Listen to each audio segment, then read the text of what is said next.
We should have saw this Charlie Kirk stuff coming. The show that centered the incel and his poor little daddy was brilliant. Starting conversations, blah. And then when a literal inchmel gets, shot in the neck and dies in front of us, everyone who doesn't center the incel and feel bad for him, we condone violence. I will never forgive these dudes, despite it's a great show, great acting, blah, blah, blah. I will never forgive them for how irresponsibly they made a show about this manosphere and incels and all that stuff that centered the predatory people, centered men, centered men's dads, and dehumanized and completely ignored the victims of this stuff. I will never forget how awful this thing was for our society because it was done so irresponsibly. While Adolescence is in the news again for winning all these Emmys last night, I just want to remind you that men should not write stories about male violence. Ever. Y'all should stop writing stories because you don't know what you're talking about. And all these new online safety acts that are now forcing people to upload their freaking ID and everything about them in order to watch content, you can thank them for helping push that, whether they meant to or not, all because we got to protect minors. Yeah, right. Protect the companies. That is what this is about. It is not protecting minors. Because this stuff, Netflix Adolescence, fuels a push in UK schools to teach boys about online misogyny. Great. Let's use a show that centered an incel, but didn't actually explain why he was like that way. But really, it just centered his dad, who was also a violent man who just happened to not actually punch or hurt anyone physically, but was incredibly violent. The quiet violence. The emotional violence, the threat of violence without ever laying a hand on his son, that dad was violent. And his point of view was centered in that whole, it had nothing to do with that kid. It didn't explain anything, and the men who wrote this show didn't know what they were talking about. They didn't know what they were talking about. It's a great show. It's a great show for storytelling purposes. Great acting, amazing acting, great writing. Although there was some plot line faults, but terrible message about women, about girls. It was also super racist in how it portrayed Jade as an angry black teenager who punches the kid. We don't get anything else about her. Nothing. We don't get anything about Katie. We don't get anything about the mother and the sister of Jamie. No, it's all about the poor dad. The poor dad. We don't even know why the boys did it. These men didn't even know what incels were when they started this project, okay? And now all these bills are being passed. I'm not blaming this all on Adolescence. Let me be clear about that. They've been trying to do this for a while. But Adolescence helped push this crap. Keep all these protecting minors thing. They got nothing to do with protecting minors. This is all about taking up more of data mining and using like I don't want to upload my freaking ID to do anything on the internet. And now to protect minors, they're pushing for this. You may not know this, but Cornhub this is what happens. Well, this has been translated. This is what happens when you go on their site here. Since July 25th, you can't watch anything without like a VPN or whatever. The UK has been doing some crazy stuff. Make sure you're an adult. And so again, I'm going to show you some of the interviews with these dudes. And again, I don't have anything against these dudes individually, but they are way out of their league. They don't know what they're talking about. They are brand new to this conversation. And then they have all these solutions. Guys who know nothing about this topic have been doing a tour since March about what is the solution to this problem they just showed up to. They just started learning about, and now they have oh my God, y'all. And by the way, do yourself a favor and watch Therese Lee's Red Pill content. She has been doing Teresapedia like work on incel culture, red pillars, and all the stuff going on that parents, you need to know about your sons, that everybody, you need to know about what your husbands, your boyfriends, your guy friends are consuming. She's been doing this work for a long time, but they don't consult any women usually when they do this stuff. And the only reason those guys even knew what an incel was is because their female writing assistant was like, hey, by the way, you might want to look into incels. And they're like, what's that? And then decided to write a whole series about this. And since, now we're all stuck with all these platforms being like, we want your ID. We want your ID. And again, it's not just because of Adolescence. Let me be clear here. But they sure as hell did help push this crap with all these simple solutions. Let's just ban phones. Let's just make, y'all don't know what you're talking about. So they're just, Netflix, it makes this the most popular Netflix show in UK history just happen to come around the same time they've been trying to push this stuff. Great. How serendipitous. And of course, the Online Safety Act is to help you know what? Y'all don't know what you're talking about. And how perfect is the timing now? Do y'all see how this is all connected? The way that the incel culture has made it into mainstream so that a literal incel, not even one of the worst. Yeah, Nick Fuentes and all those guys are so much worse. But a guy who is such a and it's so racist, so sexist, so I don't want to get my video taken down for just saying those words. Because we can't even say a lot of these words talking about this life-threatening stuff, like this dude and all his influence and all these people and all this violence. We can't even say the word, we have to say grape, because sometimes we get demonetized for talking about this stuff. And this dude is getting moments of silence. People are on a list. There's a list of people, on a hit list who didn't feel grief for this forker having karma happen. I'm not a fan of violence, but I'm also not sad about this. And yet we're they're shaming us for not being mad that an incel and a white supremacist died by violence that he promoted. We are all, the way they are mourning Inchmel, and the way that Jamie had so much sympathy. Oh my God, poor Jamie. Poor Jamie's dead. Poor Jamie's dead. What is he gonna do?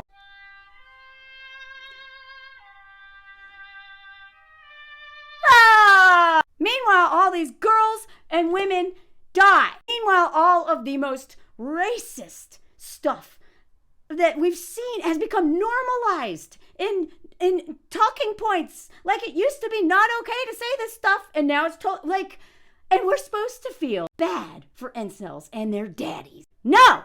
I don't feel bad for them. I don't feel bad for their crazy ass wives either. Who is literally a grift, has a master's and a PhD, but married this dude and became a wife to a college dropout with terrible gum. And then, and now we're supposed to cry because she's holding an embalmed hand. This Karen, but I mean Karen, this is the most Karen, is just another version of this.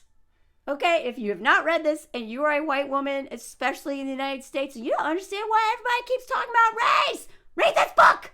They Were Her Property, okay, by Stephanie Jones Rogers. Buy this book, because if you don't understand how all this is connected and why we are holding everyone back, read this book.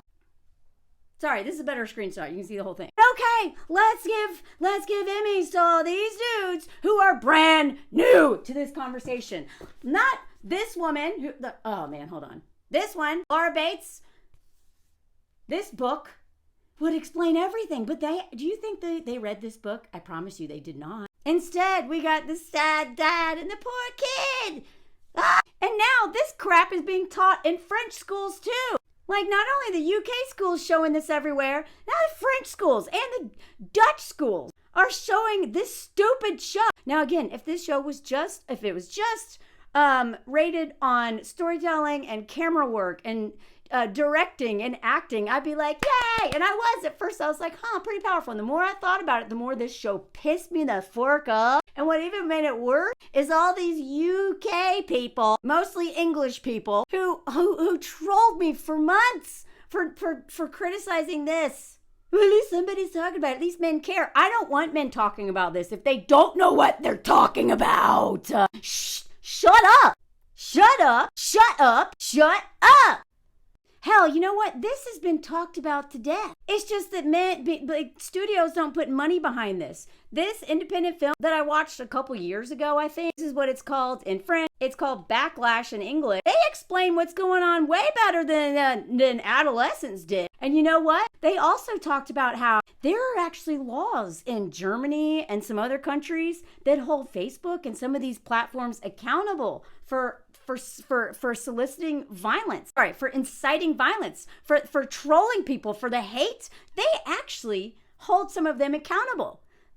Okay, so this idea, let's just ban phones from teenagers. I'm not saying that there's not a phone problem. I'm not saying that parents don't need to be more hands-on. They absolutely do. A lot of parents have no idea what their sons are doing, and their sons are literally becoming like murderers, and they don't even know it. And they're definitely harassing girls, and they're doing racist stuff all over the place, and transphobic, homophobic, and all this stuff. But a lot of their parents are doing it anyways. They don't care, but they don't realize how violent their sons are. But in a country like the U.S., where there is a school pew-pew on a regular basis, do you think parents want their kids to not have access to the thing that might save their life when one of their pupils is going, right? No, that is not I think that kids should not be online as much. I think there should be, but those simple solutions of white men, especially, who don't know what they're talking about, drive me crazy. The same way white people, we not just men, but white women, white people, we come up with real simple solutions to things that we know nothing about. We're new here. Meanwhile, but especially a lot of my mutuals have been doing this work way longer than me. They know what they're talking about. They live this. They're online. But instead, Adolescence said nothing. And it pushed the conspiracy theory that it tried to explore. The 80-20 crap that Scott Galloway and all those forkers talk about all the time. It is a lie. It's not real. It's not even a real thing. That's why Scott Galloway is just as bad as any of these other dudes. All these white men especially have been pushing incel red pill crack for so long. But they've made the Andrew Tates, the Nick Fuentes, and the Charlie Kirks, they've made their job easy because this incel culture, this white culture is mainstream. There is no better proof of that than what we are seeing now. And even though Adolescence repeated that line, they didn't dispute it. They didn't say it's made up. The cop dad was like, 80-20, and he just learned about it, but they literally perpetuated the lie by mentioning it at all. We are in this nightmare right now, where all these boys want to be Walter White, where you're out there trying to grape your wife, right? Remember that? Remember Walt right out of the gate tried to grape his wife, and we just moved on as if that wasn't a divorce-worthy thing. But now I want to show you again, because I've already talked about this, but I want to show you again some of the crap that the creators of Adolescence have said, because they don't know what they're talking about. And so as much, and everybody, and again, like women are the worst at this, will troll me, but at least they care. Do they? Because if they really cared, they would have done more research. They would have taken this deadly seriously. But one day, one of them just saw, another stabbing. Oh, why are girls getting stabbed? I don't know. I want to write a show about it. And just took it on without even knowing what the hell they're talking about. And a woman writing assistant was the only reason why they were like, oh, maybe we should address this. God! Now, if you've made it this far, will you please comment? I want to see a breakdown of dying for schmegs. Please don't even write the word because they'll probably put it, the AI moderator will probably put it in the chat. This show lost every category, I think, to Adolescence. This is one of the most beautiful pieces of work I have ever seen in my life. This gutted me. So before I continue, let me know if you want a breakdown of this, because I've been meaning to talk about it for months, and I got a little distracted because the news is like a moving target, man. So Jack Thorne wrote this piece himself for The Guardian saying, the younger me would have sat up and nodded, would have agreed to all this. Now, I'm not saying that, of course, boys are so vulnerable to this stuff, okay? Obviously, they are so vulnerable to this stuff. But some of these boys are so radicalized now, there's very little hope for some of them at a very young age without some serious intervention. But this is from his own words, one of the co-writers of this show. So when Stephen Graham, who's an amazing actor, and you know what I liked about his speeches last night is that they didn't seem to be like, oh my God, we did the best thing ever. We're like solved this problem. He tended to focus on the cast, the crew, and all that stuff, as he should, being grateful to his wife and all this stuff. Although again, being like, I would be dead without you, is just another continuation of like, women, like your job is to save men from themselves, but whatever. Anyway, as an actor, very talented man. I'm glad he did not be like, we did the most incredible thing to save young boys. I'm so glad I thought he was going to do that, but he did. But when he called up this other dude to write this story. He had two stipulations. He wanted to do a series in single shot, which they did, and it's beautiful and it was revolutionary and yay, rah, rah, rah, rah, filmmaking. And he didn't want to blame the parents. Maybe you should blame the parents a little more. I don't know. I don't think you blame the parents enough. Which then goes on to prove my point, which I'll show in a minute, that really it was like written by dudes who were like, I don't want to be responsible for this crap. Let's make a show about male violence that doesn't explain shit and dehumanizes the women and the girls involved, especially the victim herself, and make it all about the dad and how it's not his fault, so we feel so bad for the daddy. They can't help but center themselves, I swear to God. This dude admitted, at first we didn't know why Jamie, the perpetrator of the attack, did it. We knew he wasn't a product of abuse or parental trauma. I disagree with that. That father, he may not have been abusive in, like, technically, but the way that whole family walked on eggshells around him, you will never convince me he wasn't emotionally abusive. The constant threat of violence, by the way, everyone in the home is tiptoeing around this man, and he never got therapy for all of the trauma that he went through and the abuse he went through. Yeah, but the fact is that that's like normal. That's like so many dads. So of course they're like, there's no abuse because y'all don't understand abuse because you're not on the receiving end of this as a child or a wife. And if you are, you won't deal with it. You won't go to therapy. You won't deconstruct patriarchy and your own trauma. So you keep making this stuff and normalizing this instead of being like, actually, the dad was fucked up. We just couldn't figure out the motive. Then, someone I worked with, Marielle Johnson, said, I think you should look into incel culture. And voila! And now they're the experts. They're the experts on incel culture. Now they can explain it all. And now they have the solution. Ban phones from young kids, make it up late. I'm so tired. So when he dipped his toe into the manosphere, which I'm guessing he didn't even get into the groip or whatever the crap. Like the way we have all learned a whole lot about how bad incel culture is as a result of Charlie Kirk. Well, I guess that's a silver lining is like, wow, this is bad. This is so much worse than a lot of people realize. Then again, it's even worse than I realized. And I'm a woman online getting harassed by these men regularly. I had no idea how bad it was. You think these dudes know?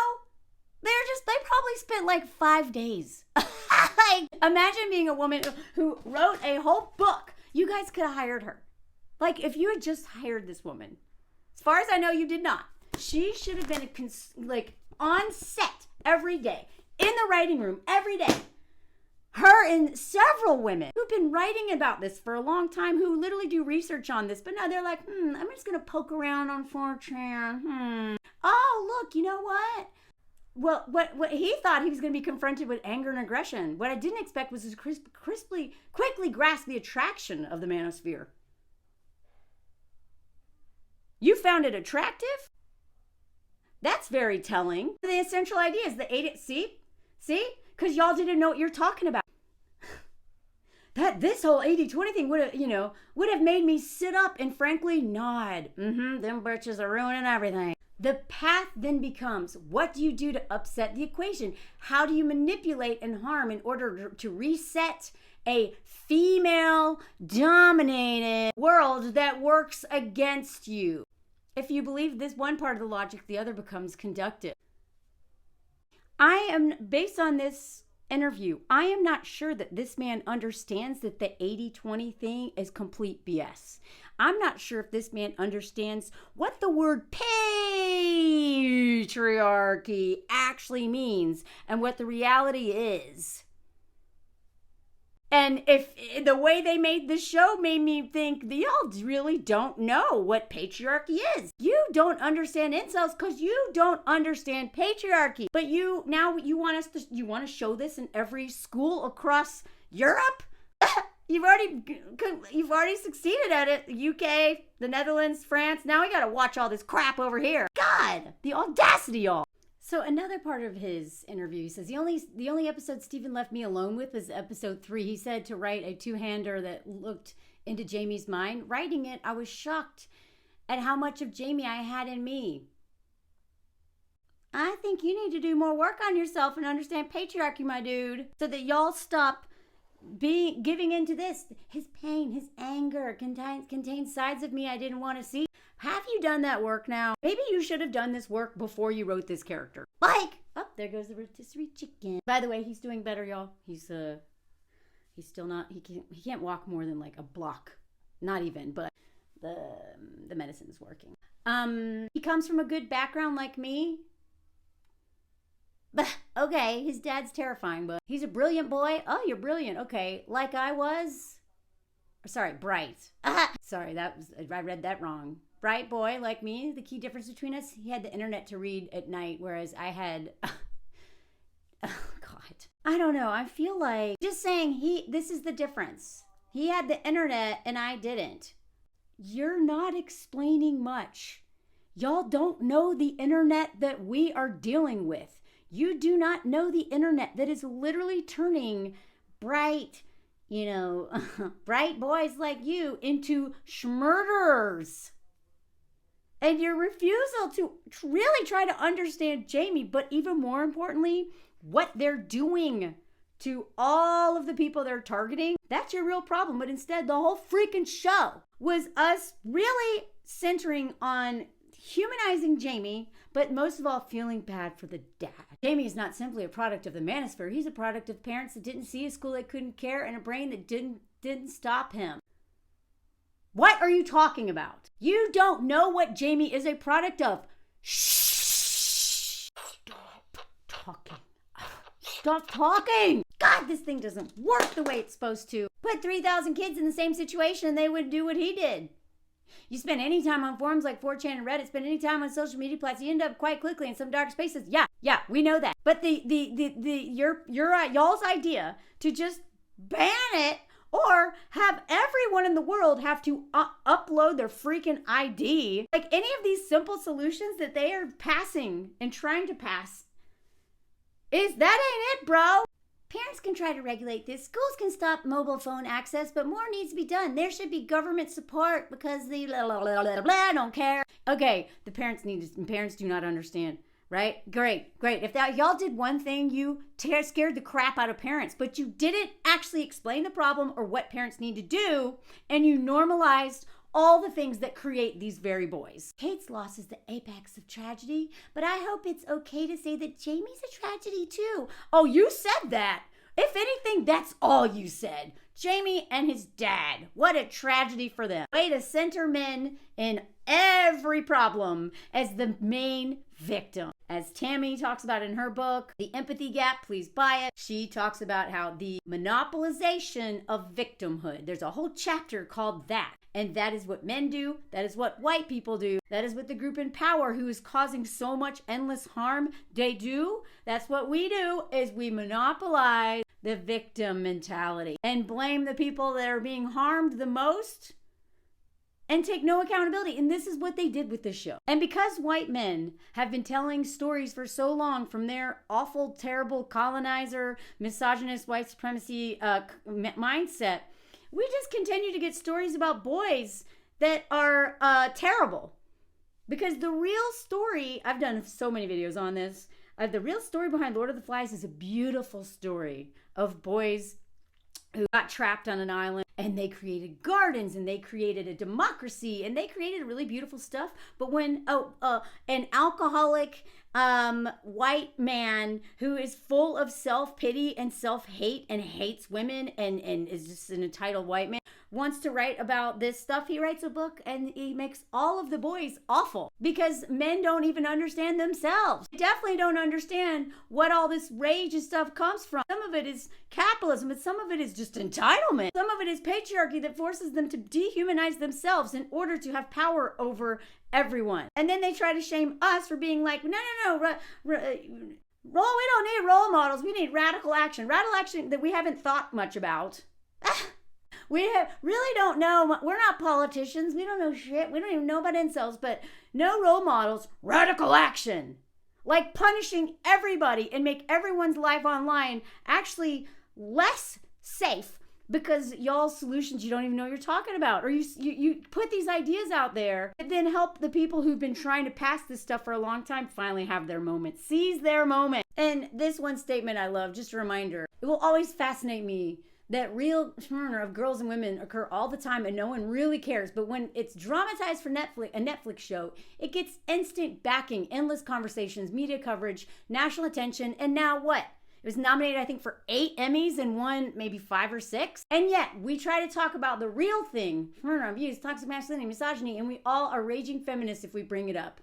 Wild. This is by Dr. Jessica Taylor. And as this Vulture article mentioned, and me and my mutuals, Therese talked a lot about this. Miss Aisha did great breakdowns of this. If you haven't seen hers, please go watch that. I had her on a live.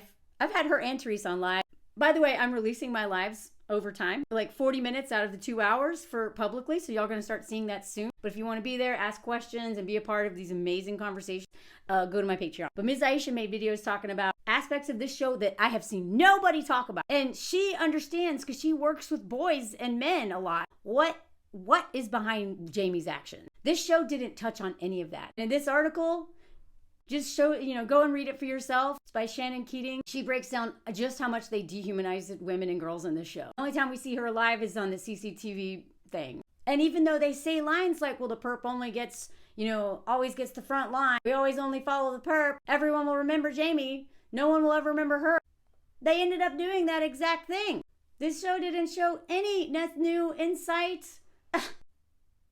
No answers, nothing. And in doing that, it threatens to further obscure the lived reality and humanity of those who suffer its real world consequences in the process. That is what this show did. If anything, it focuses on dads and their sons, but again, doesn't explain shit. It's all about Eddie. The whole series, despite the 3rd episode without him, is really all about Eddie and his struggle, which sounds a lot like about the writers, the 2 men who wrote this. So of course they centered themselves, because this guy's nothing to do with Jamie. This show's got nothing to do with Jamie. It's about the pain of dads realizing they're raising murderers. Meanwhile, the stories of Katie and Jade, totally untold. No idea what happens to them.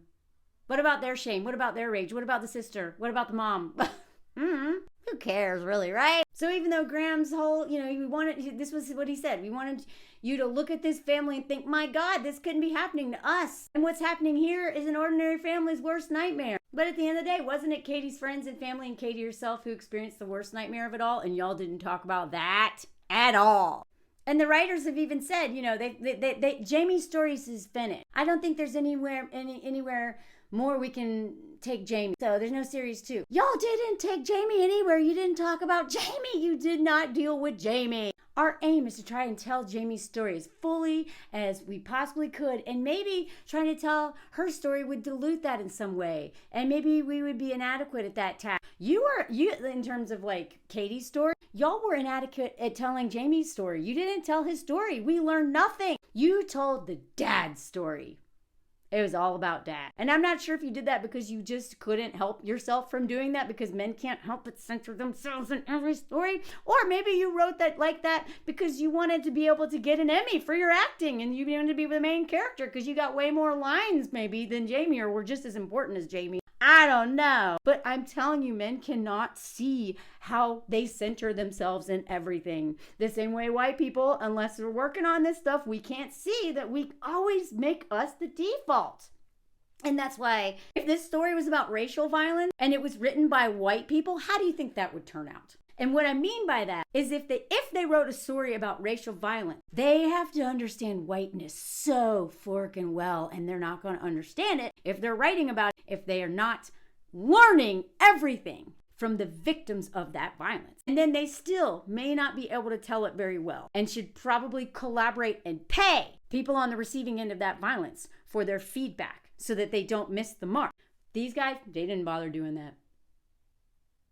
They did not center the victim at all, and they made men and boys the central victim like every single media outlet and every single Scott Galloway out there always does. And I'm so sick of it. For Thorne, the question about how to police smartphones and social media is about to come close to his home. Maybe instead you should start learning about whiteness and male superiority. Anyway, let me know what y'all think. Like, comment, share. Please join my Patreon if you can afford to. That's how I pay the bills so I can continue to do this work. But also, you can boost this video by hitting some boost button that's new. Subscribe on YouTube. You can write comments with 5 words or more. You can like, share, all that stuff, hit the notifications. All that stuff helps me with my work so I can continue to afford to do this, while men like this get endless piles of cash to make nonsense that doesn't actually help. It does more harm because they don't know what they're talking about. Let me know what y'all think.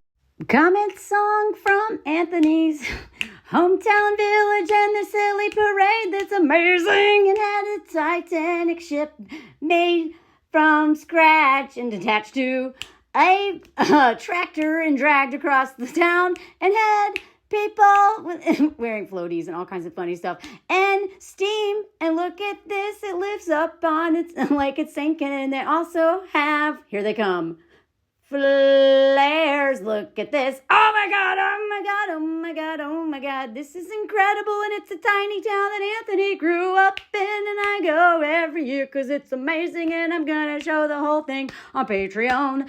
This is the kind of stuff that I live for. Cute little towns with the most unbelievably random shit, but that's what I show on Patreon, along with interviews and other cool stuff. Go over there, it's coming soon.